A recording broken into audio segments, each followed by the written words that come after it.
లేదు ఈ 50 రోజులు అరాచకం జరుగుతుందని జరిగినే లేదన్న తెలియగాని మాట్లాడుతున్నారు కదా, మరి 5 సంవత్సరాలు ఎందుకు మాట్లాడలేదని జగన్మోహన్ రెడ్డిని అక్కడ ఎవరు ఎందుకు క్వశ్చన్ చేయట్లేదు? అసలు డైరెక్ట్గా ఆయన నాకు అసలు ప్యాలెస్లో ఉన్నాను తెలియలేదని అనుకోవచ్చు, ఎందుకంటే ఆయన ప్యాలెస్లో ఎవరు వెళ్ళడానికి కొంతమంది అంటున్నారు ఆయన దాకా అసలు ఏ విషయాలు వెళ్ళేవి కాదు, ఆయన లోపల ఉండేవాళ్ళు, ఇక్కడ ఉన్న సలహాదారులు ఎవరు ఆయనకి తెలియనిచ్చేవాళ్ళు కాదని ఇలా కూడా అంటున్నారు. మరి ఆ కోణంలో ఆయన ఎందుకు తెలుసుకోలేపారు? ఈ రోజు కొంచెం జరిగిందో లేదో తెలియదు కానీ క్రైమ్ అని ఎందుకు అంటున్నారు? ఈ ప్రశ్న రావట్లేదా అని. అంటే కేవలం 50 రోజుల్లో చంద్రబాబు నాయుడు గారు అనుకున్నట్లు మెగా డిఎస్సీ ఇచ్చారు. ఫస్ట్ సైన్ అదే సంతకం పెట్టారు. రెండవ సంతకం ఏదైతే ల్యాండ్ టైటిలింగ్ యాక్ట్ ఉందో దాన్ని రద్దు చేశారు, రైతుల భూములను కాపాడాడు. అదే విధంగా ఏదైతే పేదవాడికి ఉచితంగా ఇసుక చేస్తా అన్నాడు ఇసుక ఇచ్చాడు. అదే విధంగా ఏదైతే 3000 రూపాయల పెన్షన్ 4000 చేస్తా అన్నాడో, ఏ వాలంటీర్లు లేకపోయినా సరే అదే సచివాలయ సిబ్బందితో పని చేపిస్తాడు, అద్భుతంగా చేశాడు. ఏ ఒక్క ప్రాణం కూడా పోకుండా అద్భుతంగా ప్రతి ఒక్క ఇంటికి పెన్షన్ వెళ్ళింది. 4000 ఇవ్వడమే కాదు, గతంలో హామీ ఇచ్చినట్టు దానికి 3,000 కూడా కలిపి 7,000 రూపాయలు ఇచ్చారు. అవును, ఇవన్నీ చూసినప్పుడు జగన్మోహన్ రెడ్డికి ఆశ్చర్యం వేసింది. ఏదో జరిగిపోతుంటే ఏదో చేసుకుంటారు, ప్రజలు మర్చిపోతారేమో అని చెప్పేసి.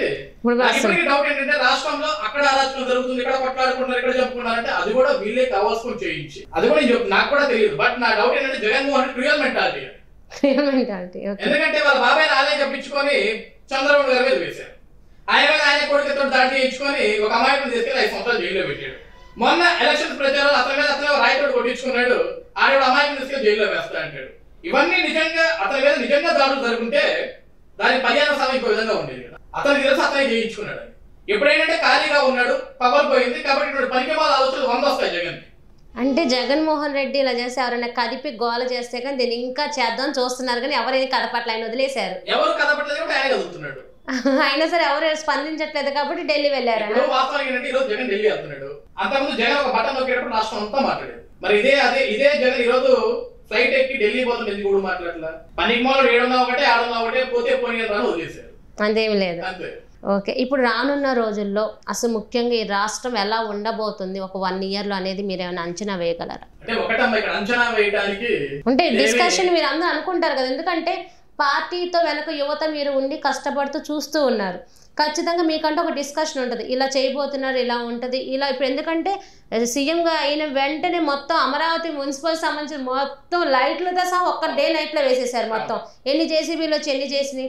అలాగే ఈ 1 year లో రాష్ట్రం ఎలా అభివృద్ధిగా కనిపించబోతుందని మీరు అంచనా, మీరు ఎలా అనుకుంటున్నారు? ఒకటి, ఇప్పుడు బేసికల్ గా నేను ఒక సినిమాని తీద్దాం అనుకుంటాను. ఫర్ ఎగ్జాంపుల్ నా దగ్గర ఒక అద్భుతమైన కథ ఉంటుంది, కానీ దాన్ని తీసేటప్పుడు 100 సార్లు ఆలోచించి తీస్తాను. అవును, అదే విధంగా అభివృద్ధి కూడా అధికారులు ఇచ్చారు కదా, ఇక నేను చేసుకుంటే ఎక్కడగా అయిపోతా అంటే అది అవ్వని పని. ఈ రోజు ఒక బిల్డింగ్ కట్టాలన్నా సరే దానికి ఒక పీరియడ్ ఆఫ్ టైం పడుతుంది. అదే విధంగా ప్రజలు ఎప్పుడు ఒక అద్భుతమైన అభివృద్ధిని చూడబోతున్నారు ఈ రాష్ట్రంలో. మీరే అన్నారు కదా, వచ్చిన తెల్లారే చీకటపడ్డ అమరావతికి వెలుగులు తీసుకొచ్చాడు చంద్రబాబు నాయుడు. ఈ రోజు చీకటపడ్డ ఆంధ్రప్రదేశ్ రాష్ట్రాన్ని కూడా వెలిగించేదానికి సిద్ధంగా ఉన్నాడు ఆయన. ఎవరు ధైర్యపడాల్సిన అవసరం లేదు. ఏదైతే ప్రజలకు చెప్పాడో దానికి మించే చేస్తాడు తప్ప దానికి తగ్గించే విధంగా చేయడు. జగన్మోహన్ రెడ్డి గారి గురించి కానీ బాబు గారి గురించి కానీ ఇంత స్పాంటేనియస్గా స్పందించి ప్రతి దానికి గతంలో జరిగిన దానికి ఇప్పుడు దానికి ప్రతిదీ కీలకంగా మాట్లాడుతున్న మీకు అసలు సజ్జా అజయ్ చౌదరి గారికి అసలు ఈ టీడీపీ గవర్నమెంట్ నుంచి ఏదైనా నెక్స్ట్ రాబోయే పోస్ట్ ఏదన్నా ఉందా? అంటే మీరు ఆశిస్తున్నారని కాదు, ఏమన్నా ఇచ్చేది ఉందా? ఎందుకంటే మీ సేవలు కావాలనుకునే వాళ్ళు మీ చుట్టూతున్న యువత కానీ సర్కిల్ కానీ ఉంటుంది కదా, ఏమైనా ఉందా? నాకు ఆల్రెడీ తెలుగుదేశం పార్టీలో మంచి పొజిషన్ ఉందమ్మా. తెలుగుదేశం పార్టీ కార్యకర్త అదే పెద్ద పదవి. ఏ ఆ మాట అసలు ఇది చాలా వండర్ఫుల్ వర్డ్. ఎందుకంటే బాబు గారి కార్యకర్తలే మెయిన్ అని అంటారు ఎక్కడున్నా సరే. కార్యకర్త కదా పునాది పార్టీకి. మీకు అది చాలు. ఈ రోజు పార్టీ గెలుపులో మేము భాగం పంచుకున్నాము అంటే చాలు కదా. ఈ రోజు స్వాతంత్ర సమరయోధంలో పాల్గొన్నందుకు అందరూ గర్వంగా ఫీల్ అవుతారు. స్వాతంత్ర సమరయోధంలో మేము ఉన్నాము, ఈ దేశాన్ని కాపాడుకున్నామని. ఈ రోజు సైకో పరిపాలన నుంచి ఆంధ్రప్రదేశ్ రాష్ట్రం కాపాడుకోవడం మేము కూడా ఒక భాగంగా అయ్యాం కదా. మమ్మల్ని భాగస్వాములు చేసిన ఎవరు? చంద్రబాబు నాయుడు కదా. అంతకంటే గొప్ప పదవి కావాలి. ఇక మా దగ్గర నుంచి చంద్రబాబు గారు వీళ్ళు ఇంత కష్టపడుతున్నారు, వీళ్ళకి స్టెప్ ఎక్కువ ఎక్కిద్దాం, వీళ్ళకి మంచి చేస్తారని ఆలోచన అనుకుంటే ఆయన ఇచ్చినా సరే మేము స్వీకరిస్తారు. కానీ కార్యకర్తగా అనేది మీకు చాలు. చూసారు కదా, వండర్ఫుల్ ఇంటర్వ్యూ. ఎందుకంటే చాలా మంది ఏదైనా పోస్ట్ కావాలి ఇంత కష్టపడ్డారు అనగానే వెంటనే మేము ఇలా ఆశిస్తున్నాం, లేకపోతే మేము ఇలా చేయాలనుకుంటున్నాం, వెయిట్ చేస్తున్నాం కూడా సహజంగా అంటారు, ఎంతో కొంత ఆశ చూపిస్తారు.